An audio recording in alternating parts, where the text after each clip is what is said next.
Welcome back to part 2 of the M.A.V special for Kast. All right, the next set of questions we have is the general game questions. It doesn't really fit anywhere, so we got lots of miscellaneous questions for you. The first question we have for you, Chad, is will you have voice actors for NPCs? Yes, for the story mode, there will be some NPCs. I will have some voice actors, and that's actually one of the huge benefits that I got from doing the Kickstarter and the Greenlight. Is I've had a lot of people contact me about services they have available, so I actually already have people that have offered up voice acting services. Some of them for free just to get into the game, and some of them that are professional. So, yes. So it's definitely a win-win situation. Kast. Will you have enemy NPC mechs insulting you Mech Warrior 3 style and throwing like insults of the era at you? That kind of thing. For the enemy NPCs and stuff like that, probably not. It will probably be just strictly a story mode type thing. All right, for your next question, when I'm making a new M.A.V, it's often hard to decide which parts to use among so many. Will there eventually be a way to directly compare parts within a category without switching back and forth between them? Yes, UI is something that is very important to me, especially with the amount of parts that I want to be able to have available. Being able to sort through them and compare them is something that I'm working on. I've actually done more revisions of the UI than I have anything else in the game, just trying to get it closer and closer to what works best. There's actually been a really great concept mocked up for a new UI that's been posted to the message boards. And actually, Smurfy contacted me that wants to help with UI. So I have a lot of people that have experience with UI stuff that are willing to help me get better at Smurfy. it.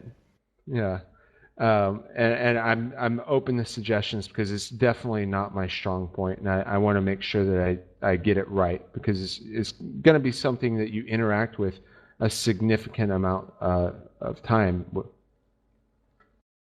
Yeah, I mean, if your UI is not up to snuff, people aren't going to want to spend a long time in the garage or whatever making their M.A.Vs. They're going to get frustrated and they're just going to, get irritated with the game. And, it has to communicate information to the player. Yeah, just as an example, garage bugs, so the bugs that happen while you're in the garage with like dragging around parts, are the number one most reported bug that I get. And not a single one of them is actually game breaking. Like I've had people that, couldn't get the game to run and they didn't find that, oh yeah, no, it's not that big of a deal. But if something is wrong in the garage, I hear about it from everybody. So I know that is important to get perfect. Well, with this Lego mech building game, I mean, you have people are going to spend a lot of time in the garage just trying to find that perfect match of parts to work. Yeah. Kast. Yeah, personally, from my recent experiences with playing M.A.V in the garage, I'd had a lot of trouble putting on armor the way I wanted it and how I wanted it on. Mostly its position, like up or down, left or right. I never could seem to get it where I go without working a lot. Yeah, there's also some stuff that is not very visible right now because I don't have any tutorials or anything like that. Were you using the rotate keys? Oh, I thought that was just a control drag and drop thing. But yeah, a tutorial would be nice to explain that kind of thing. Yeah, right now there's actually, and this is completely hidden, so don't feel bad. There's no way that you would have known about it unless you either talked to me or you posted on the message boards. If you hold shift, then the W and S key will actually rotate the part vertically.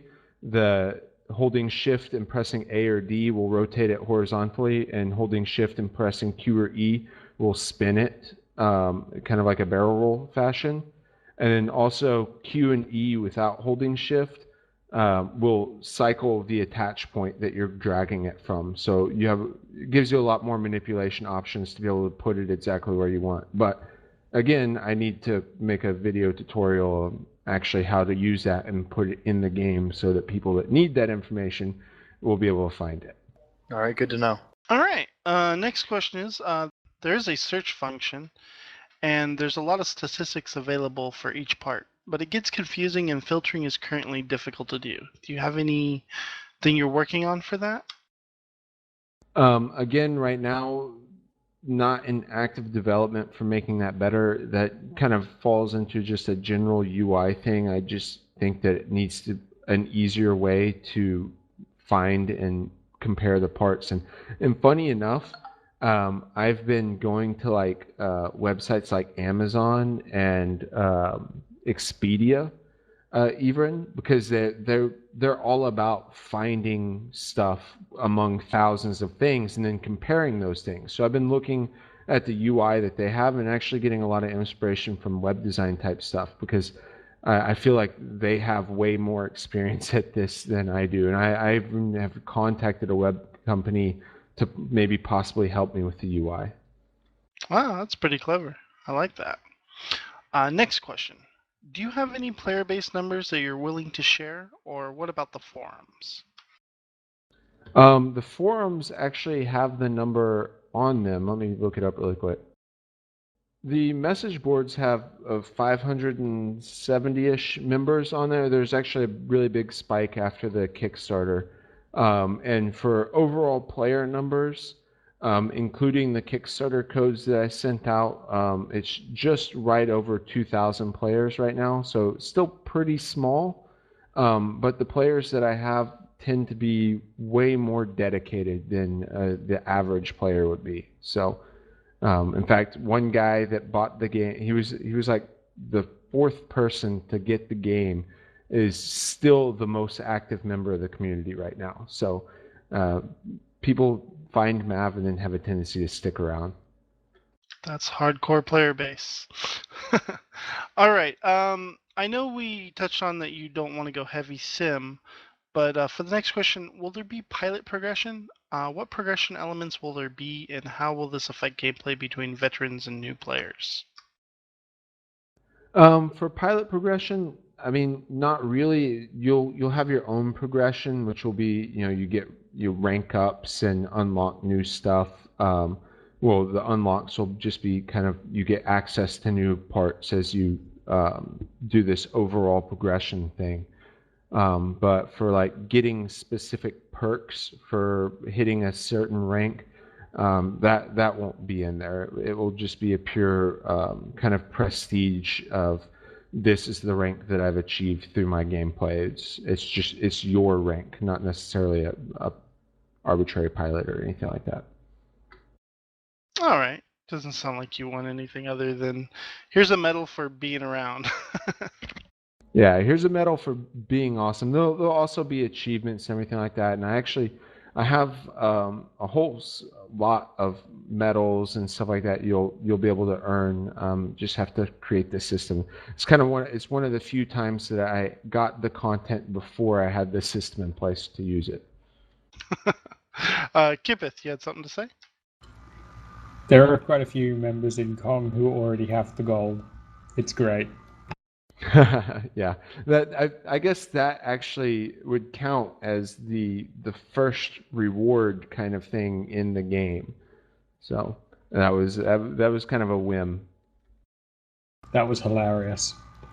All right. So for the next question, you've mentioned weapons like hydraulic jackhammers pounding through buildings and other MAVs. Does that mean dynamic destructible scenery, buildings, assets?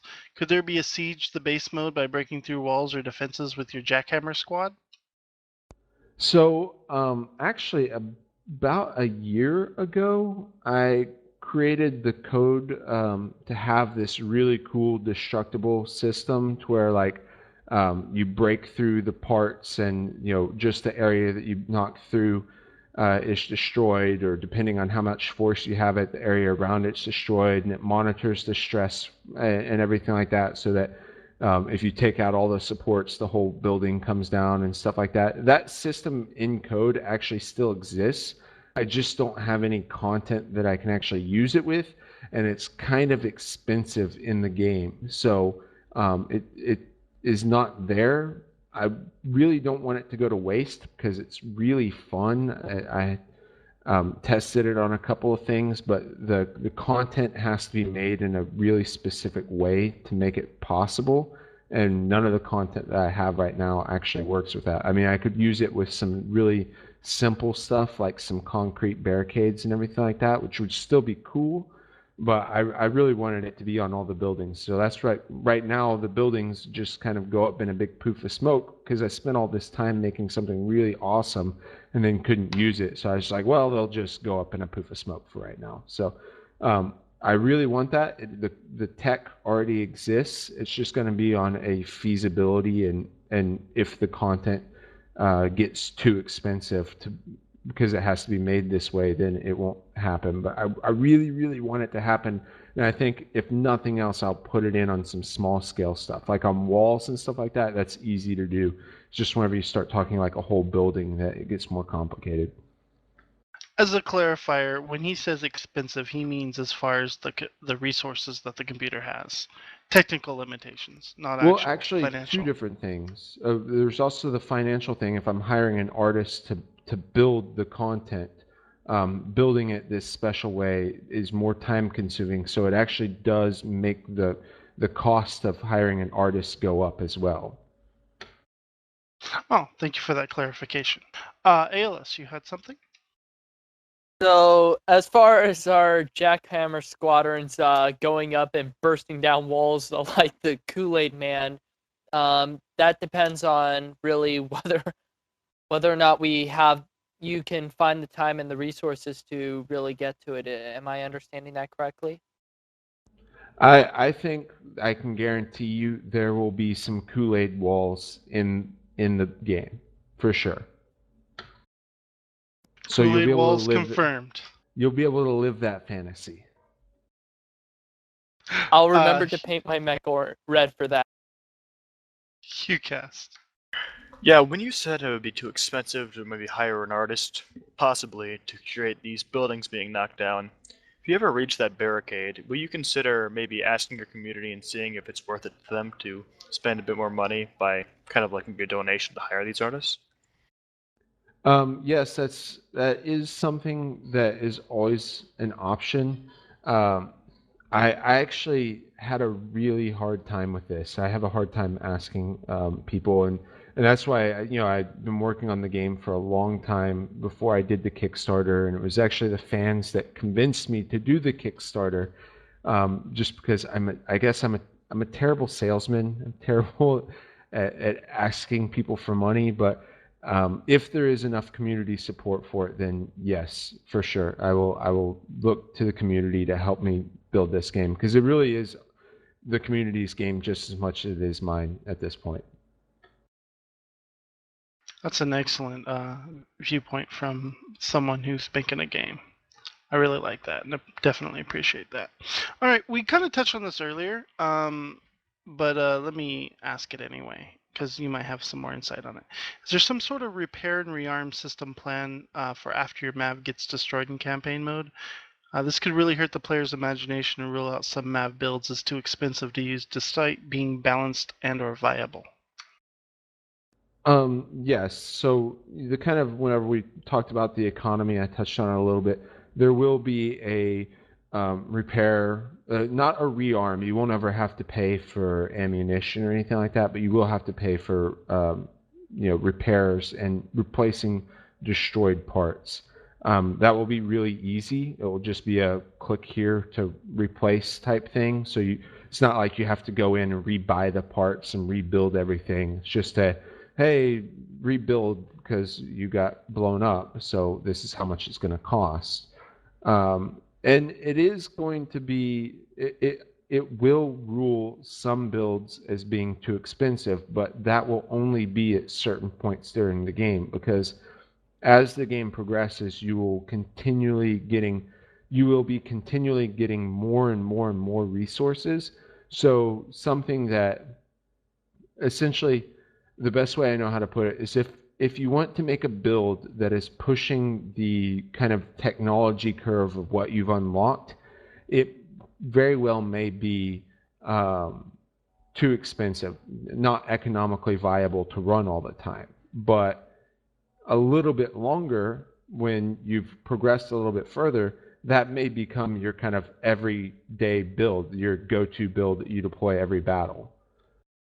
By progressed, you mean like building up a bigger economic base, like having more territories or something? Right, because that's and also you'll be able to build, reinforce your territories so that you're actually getting more resources from the territories that you already own.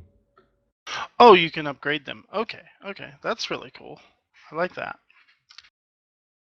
All right. Well, thank you for the answer to that, because I know that was a question a lot of people were interested in.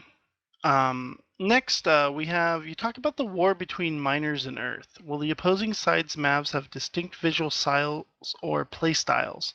One might be known to be extremely heavy armor, while the other uses high speed, for example, or do they all draw from the same aesthetic pool?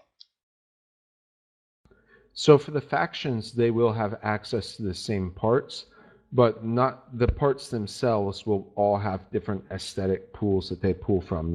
There'll be manufacturers that produce the parts, and they'll bring their own aesthetic flair to how they are designed, but the players will be able to kind of mix and match all those together to create their own unique style. So it is very possible that you're fighting somebody that looks, they could even have the exact same build as you, if you got unlucky.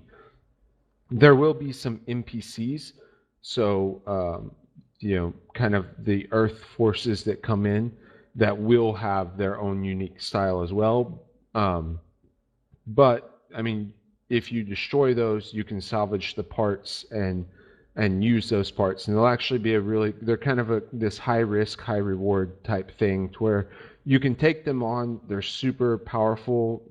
You're probably going to lose, but if you do win and you can salvage some of their parts are really powerful, and then you can go and use those, and of course until they're destroyed, and then you have to get replacement swarm. But for those type of things, those are kind of like special parts.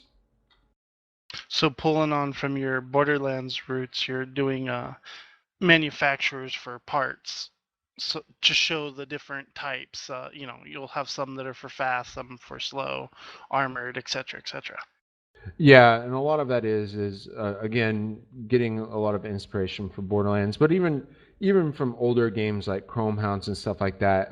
If you hear that Salcar made this part, you already have an idea of what the stats are going to be. Kind of the same with the manufacturers that are going to be in M.A.V. If you hear one of the manufacturers made this cockpit, like that's a cockpit by them, you'll already have an idea. Oh, okay, well, since they're the manufacturer and it's a cockpit, it's probably high health, probably not a lot of weapon groups, but stuff like that. It just gives you something to kind of categorize parts mentally with. Well, that's good. I mean, it adds a lot to the game when people know, when they have different variations rather than just one big box of Legos. Yeah, and plus it makes the M.A.V universe more robust. It kind of allows interweaving them without the backstory and within the story as well. Yeah, it adds a lot of verisimilitude to the actual, game itself. Like, oh, look, those are miners. Those are the Earthers or whatever. I'm not sure what you're calling them. Right now, they're All right. the United Earth Console. All right, UEC then. All right. Here's actually a real crucial question. What is the planned M.A.V time to kill? This is a great one. Again, it's going to depend on what kind of you're in battle with, but I'm shooting for kind of a time to kill of anywhere between 30 to 45 seconds and over a minute. They're if I design everything correctly, you will never be able to one shot kill somebody from full health to dead. I know that makes a lot of snipers upset because that's kind of the thing that they want to do, but you can one shot cripple somebody if you're really good. But because that's more what the sniper role is in M.A.V. is it's not necessarily about killing them or destroying them right off the bat. It's about crippling them and taking them out of the fight, like hitting that key point and taking out their weapons. Now, also, a lot of this is built on some assumptions. It is possible to build a MAV that has a very glaring weak point that if it gets shot, it will be a one-shot hit, and you're gone. So like a lot of people will build up on spacers and everything like that, and if that spacer goes, you're done for, and that spacer doesn't have a whole lot of health. But if you build kind of correctly, your time to kill should be around a minute or longer. All right, that sounds good. I like the fact that you're not going for instant kills. Kipeth. That's actually visible on one of the current mechs. One of the AI mechs has a lot of flamers and shotguns on one arm, and the other arm has its generator instead of being behind it. So instead of aiming for its weapons, what you do is you shoot its generator, and it pretty much disables the mech as a whole. It's quite a sort of obvious weak point for a mech that really, really messes you up if it gets close. Yeah, that's actually a really good strategy because by destroying the generator, you're really limiting their mobility, and especially that particular AI is reliant on close range weapons, so it kind of leaves them as a sitting duck. Merging gameplay. Love it. All right. Here's another tough question for you. How do you intend to fight the metagame mentality that players tend to get locked in? As in, when people nail down the most optimal builds or flavor of the week builds, are you going to tune things so those are no longer viable, or do you have another plan? So I have another plan. It's difficult to explain because as soon as I say it, everybody goes up in arms just out of gut reaction. But the best way to fight metagame mentality is planned unbalance.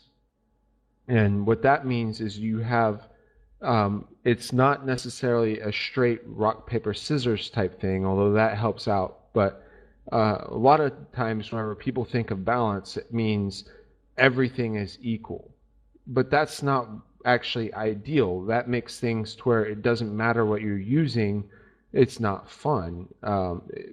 But with planned unbalance, what you can do is because a meta game is going to come out no matter what, but what planned unbalance does is make sure that there's always a really hard counter to everything.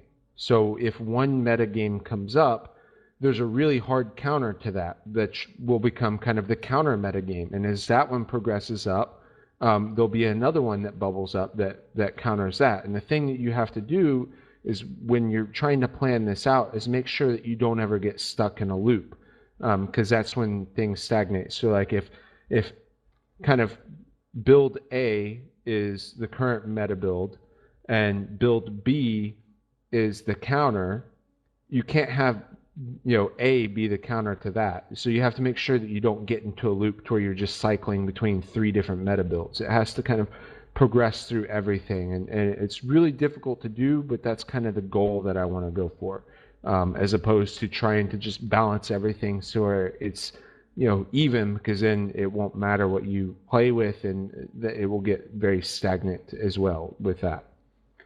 He's completely right.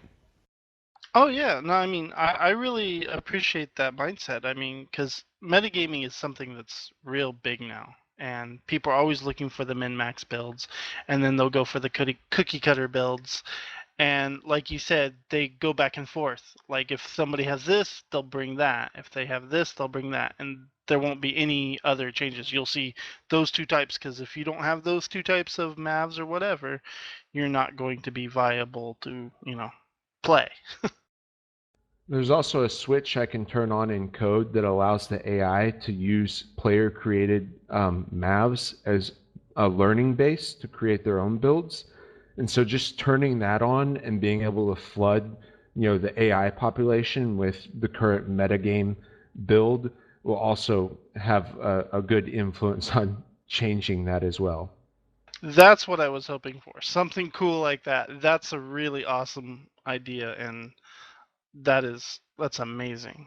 That's the kind of stuff I wanted to hear. Aeolus, you had something to say about this? So it sounds like from what you're trying to do, you're trying to set up this sort of asymmetrical balancing rather than trying to make it so that everything is equally balanced against the other.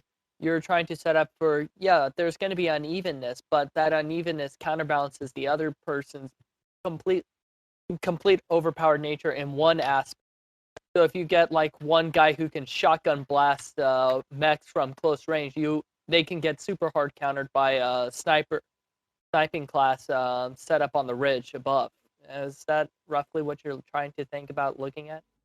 Yeah, that's exactly what I'm looking at. I'm taking a lot of inspiration from other games I've played, but I like to pull inspiration from kind of unusual places, and where I'm getting a lot of this kind of metagame balancing is actually I'm a pretty avid Magic the Gathering player, and one thing that you see with that, and I think that if you use your imagination, there's a lot of similarities between Magic the Gathering and MAV. You have to use your imagination, but trust me, it's there. And as a Magic deck gets more and more specialized, it gets more and more powerful in one area, but becomes more and more open in the other areas. And that's kind of the same thing that I want to go with MAV. Like, you can create this really awesome sniper, but if somebody gets close to you, you're done for. You're just not even going to. You just put the controller down and let them kill you, because you're not going to be able to fight back, because you specialized in this long range combat so much that if you allow somebody to get close, that's your hard counter. There's just nothing you can do about it, and that's something I really want to have. It's not something I want to stumble into on accident, which sometimes some games manage to do. It's something I'm planning on from the very beginning.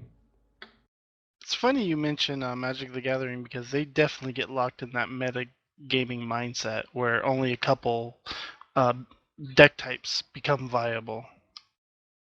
At the super high level professional stuff, yeah, and I think a lot of that is just because they have so many cards that just completely change the rules, and so it's possible to get board locked down in Magic and everything like that. But kind of just this deck specialization and everything like that. Like, if you're making a hard counter deck, and somebody comes at you with just so many creatures that you can't counter or anything like that, you kind of hit a point to where, well, there's just nothing I can do about that anymore. All right, back on topic. Got the final question for this particular section. There's various other mech games out there, and your game is employing a Lego building style for your MAVs. How does this work to make MAVs special? I think it makes it unique. I'm just gonna address kind of the two big mech games that are out right now, are Hawken and MechWarrior Online. And MechWarrior Online has a little bit of the Lego stuff, but none of it has a huge drastic impact to your actual visual standpoint. And Hawken allows you to change the visual stuff, but it actually doesn't have a huge impact on your gameplay stuff. And with MAV, I think I'm kind of merging both of those together. That with the Lego style building, you're not only changing the visuals, you're actually changing a lot of the just fundamental gameplay aspects of how that mech plays, which is really what I'm trying to go for, is that just that kind of tangible feeling that putting that part there doesn't just make it look cool, it has a purpose for being there, and it just happens to look super awesome as well. You can definitely appreciate that, because we do like building in mechanics within games and spending time in the garage, mech bay, or whatever to build our various weapons of destruction. So that is awesome. All right, so next I'm going to hand off the last part of the question section to Boojum. This section's a little shorter than the others. It's not about the game itself, but about the process of developing the game. Recently, you've had a Kickstarter, and you've had people able to contribute funds through your own website for a while now. The recent funding, is that going to contribute to aspects of the development that might change the speed at which things get done? Are you planning on hiring people? Yeah, it is definitely increasing the speed at which things are being done right now. Well, it's kind of this interesting thing. Right after the Kickstarter ended and everything was happening, actually the development slowed down a whole lot and was actually stagnant for, I guess, like it's been it's felt like it's been 2 months to me because I like putting everything out and doing development as much as I can. But this has been about 2 weeks. We're finishing up the Kickstarter stuff and getting everybody and getting contractors lined up and everything like that. But things are really starting to pick up right now. I've actually been deep in code stuff. I got Steam integration going in, which will help out. I'm actually been in the middle of doing balance tweaks and stuff like that for this latest update that I'm going to be putting out probably tomorrow or within the near future. And I have a concept artist that's already delivered the first round of rough sketches for the next level. I've had first three songs from the soundtrack go in. I have an environmental artist already lined up. I have a mech artist that I've been talking to, but and been looking to get the concepts done. Things are going fast. I'm answering a lot more email and helping get people lined up and getting stuff back a lot faster. It's actually going so fast. Sometimes it's hard for me to keep up. So the only thing that I haven't looked at getting, well, I've looked at but haven't got anything solid on yet is getting help with the code aspects. And right now, things are still manageable by myself, but I think we'll eventually get to the point where have some more people come in from the code standpoint, get them ramped up, and kind of get a whole team taking care of M.A.V. But I think that will come in the future. That might be even separate from the Kickstarter funds because that is really kind of needed for the art aspects right now. All right, thank you for the inside look. That's exciting. Kip, if you had a comment.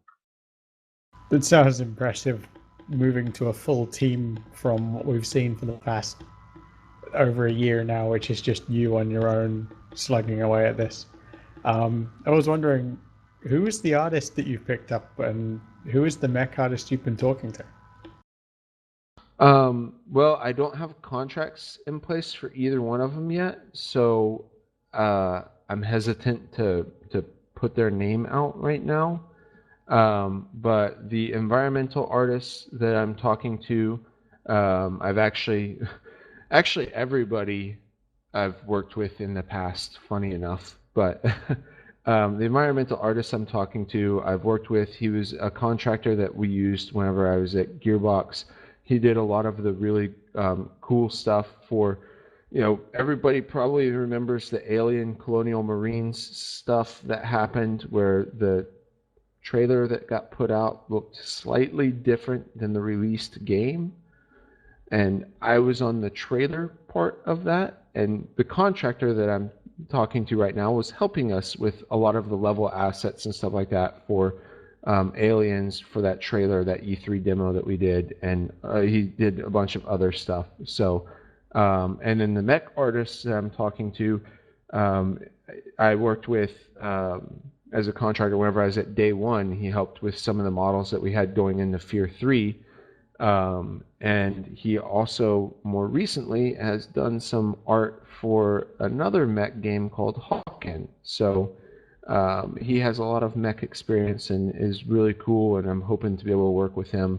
We've already nailed down pricing and everything like that. It's mainly I just need to find somebody that can deliver the concepts at a good price that I can then pass off to him to get taken care of. All right, thank you. That sounds really tantalizing. We'll look forward to getting hard info once it's able to be given. I understand how it is with contracts that aren't even signed yet. So when we talk about um, continued development and accelerating the pace of that, you've been doing monthly stable build updates and often weekly snapshot builds. Once the game is considered released in a fairly finished form, how frequently do you anticipate further updates? And does working by yourself help or hinder this general process of updating the game? Yeah, once the game is released, I will update it probably as much as I'm updating it right now, just because, um, and this is kind of just coming from the artist's mind here. It's never going to be done for me. Like it will hit the point to where it's technically feature complete to be, considered finished, but I I can't foresee myself wanting to stop working on it at that point. Like there's always cool stuff that you can put in. I mean, even if it's just adding new parts and new stuff to the game, or new levels, that's fun. I enjoy doing that. That's fun stuff for me. So um, I don't necessarily foresee it slowing down. Um, I mean, maybe the snapshots won't go out as often, but we'll still get, like monthly updates. Here's some new parts, or here's a new manufacturer with that, or hey, I tweaked the AI a little bit, or something like that. I just foresee myself. I it's hard for me to picture not working on it, I guess is what I'm saying. I'm sure the time will come to where I will want to move on to something else, but right now it's just such a big part of me that I don't see myself just saying, oh, it's done, and walking away from it. It's just not something I can imagine. Working on it by myself, help or hinder? Right now, I think it's a huge help because I can just jump in and do stuff whenever I have the idea, or I'll play a multiplayer game online, and I'll be like, wow, nobody is using machine guns. Why is nobody using machine guns? Well, everybody thinks that machine guns are kind of weak. Well, I don't think they're weak. Let me hop in and use them in an actual gameplay environment. Oh yeah, machine guns are kind of weak. They probably need to be tweaked a little bit. Let me go in and go do that and put that release out the next day. That kind of quick turnaround process gets a little bit more difficult the more people that you add to it, because you're adding more opinions and more passion, and maybe that the other person is the one that did the initial balancing on the machine gun. I'm using this just as continuing the analogy. They did the initial balancing on machine guns. You come in, you play with them, you're like, oh, I want to change that. Then you just change that and override somebody's work. Well, maybe they get upset, and there's a whole dynamic that you have to put into it and everything like that happens whenever you're working with a team. So right now I like working by myself, but eventually I think the game will get to the point to where it needs more people, and I think as more people come on, it might slow down a little bit. That really is the great thing about indie development, especially these days with digital distribution, is that not only do you have smaller teams where you can have better creative control, but you can make changes whenever you want. There isn't a, okay, it's gold, it's been stamped and shipped on lots of discs, we can't really change it anymore problem. Yeah, I'm normally really quick about getting updates out. I think, I've had, especially with like critical bugs and stuff like that, I get the fix in, like from, I think the record is like somebody reported it. I went in, got it fixed, put the build out, and then it was in the person that had reported its hands, was like 4 hours after they experienced it. And 2 hours of that is the build process, because the build process takes a little time to do all the patches and everything like that and upload them to the website. So, Kayla, you got a comment? Yeah, for your Steam integration, are you releasing it as early access or as a released game? the goal is to do early access. Like I said, I have the Steam integration right now is really lightweight. It just makes it to where if you have the game on Steam, you are not required to have a M.A.V account, because the game will continue to use the M.A.V account. Basically, whenever you launch it from Steam, it creates you a temp one. And this creates this linkage between your Steam and the M.A.V account and everything like that. And then you'll have the ability to link your Steam account to an existing M.A.V account if you want. But that allows me to have a single code base that everything goes through. And the idea is to get that lightweight version of the Steam integration up on early access, probably well, I have to contact Valve and actually get permission, so I can't even tell you when it would be available or if it would be available, but that is the plan. For the next question, you talked earlier about artists and who you may or may not be bringing on, but what would their role be? What exactly would the artist be contributing? You've mentioned concept art, but what would they do that would actually come into the game or lighten your load? So the thing is that all the artists I'm doing right now are contractors, so I don't have anybody that's coming in like co-developing the game from the artistic standpoint where they're taking over all of the art duties. So I'm still doing kind of the art direction and everything like that, and then the artists that are coming on board are staying to their specialization.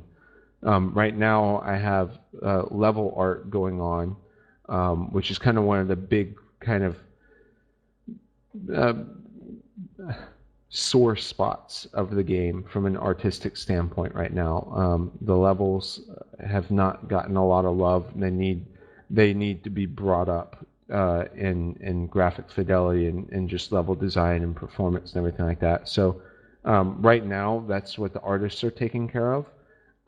But eventually, there will be an artist that touches every part of the game. So right now, everything that you see in the game was made by me, and I'm not a fantastic artist, so I want somebody to come in and make better stuff and make everything pretty. Okay, sounds good. For our final question, what's your monetization model for M.A.V, and what's your general philosophy on turning this into a product you can continue to deliver? Yeah, you buy the game and it's yours. I think that's fairly simple. Well, and actually, it's a little bit different. You buy an account, and then you can put the game on as many places as you want and everything. You just use the account to get the game. So the account is just for achievements and stuff like that. I'm not a fan of the free to play model or anything like that. So it's very much a one time cost, and you get everything after that. So no install restrictions, no DRM, microtransactions, season passes, all that. Actually, there's a really good post on the message board because you right now, whenever you go into the game, you have to log into your M.A.V account to launch the game. And I made a mistake on the back-end development whenever I was working on the Steam integration, and I put a test file into the wrong folder on the server, and that actually brought the entire login system offline. It was offline for like 8 hours because I did it and didn't notice it, and I went to sleep. And whenever I woke up, everybody was saying, "Hey, we can't actually play the game." So I addressed the DRM issue immediately because I don't want people to think that the M.A.V account is for DRM. What happened whenever people couldn't access the game is the worst possible thing that could ever happen. There should no point in time ever should you ever not have access to M.A.V because you paid for M.A.V. And so I did a lot of explaining on the message board on exactly what I think. The account is not DRM. It is just used because the game was not on Steam. I needed some way of organizing everything for multiplayer and doing your stats tracking and everything like that. So that's where the M.A.V account comes in. Plus, it gives you a nice unified place where you can always go and you log into your account, and you always have the latest installer that you can download right there on your account page and stuff like that.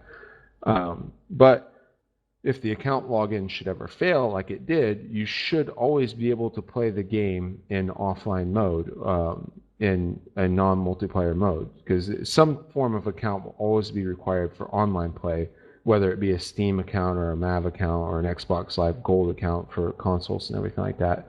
But yeah, I really don't believe in DRM. It almost always gets in the way of people that actually paid for the game. I've never heard of it actually like, oh, this game has DRM, I guess we won't pirate it.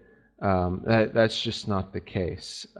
So I'm trying to make it as transparent as possible. There's an offline mode in the game already, so if you don't have internet access or anything like that, you can still access the game, and I want to continue to make it that way as much as possible. And again, I'm not a fan of the free-to-play game model at all. So, All right. Well, thank you for clarifying that whole issue, and personally, thanks for trying to take a stand here on the you buy it, you own it thing.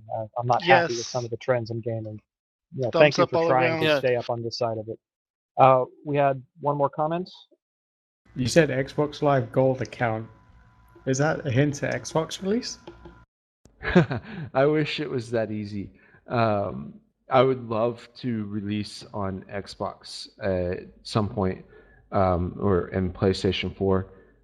With the way that the current ecosystem and just the performance of consoles in general, it would be, I guess, current gen consoles only, so only Xbox One and PlayStation 4. But again, to clarify, absolutely zero steps have been taken to make that happen other than choosing the Unity engine, which is an officially sponsored engine for those platforms. So everything that I'm doing could theoretically end up, there's no technical limitations preventing me from being on the consoles. There's just the whole finishing the game and actually the consoles wanting me to be on them type deal. So just that small hurdle. Okay, thank you, and we really appreciate you coming out and talking to us. Kalis, back to you. All right. Well, thank you so much, Chad, for taking time from your busy schedule for joining us here at Concast. The game is currently available at bombdogstudios.com. It's currently $20 to purchase. And I think you've made a few new customers here today. Is there anything else you want to share today? Just thank you for having me and inviting me into your cast here. This has been amazingly fun. I love all the questions I've been getting, and yeah, come and join the message board and ask me questions. And I love talking about the game. So Well, we've given you ample opportunity to do that tonight. Yeah, I'd like to thank you for coming to the contest tonight. Really enjoyed having you here and all the questions you could answer. So, thanks again. If you ever want to come back and talk about your game more during its development, we'd be more than happy to have you. yeah, just feel free to send me an invite whenever. If I could make one final comment, I would like to say this. It's very rare to see these days a developer who really shows such a passion for his game and also for the community that he has fostered through his own efforts. I really wish you the best, Chad, with M.A.V, and I'm going to be looking at purchasing this. I don't know when, but I think it will be on my wish list for some time. Thank you very much. I'm glad to hear that.